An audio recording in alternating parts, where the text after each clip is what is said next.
All right, so we got it up and running. It is firing. Got the handle back together, but it does not seem to have enough tension. Is there a way to route this differently? Like it goes through this little hole underneath the filter, and I kind of just fed it down through. I don't know if you can see that.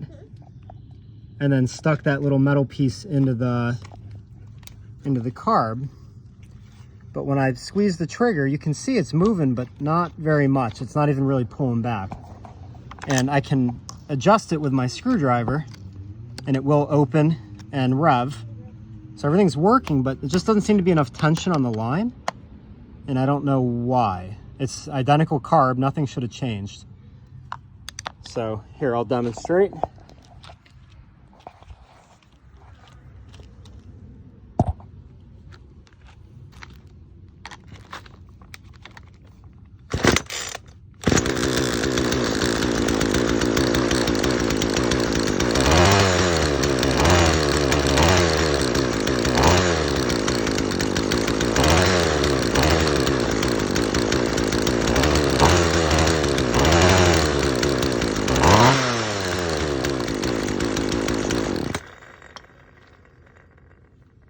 So there we go.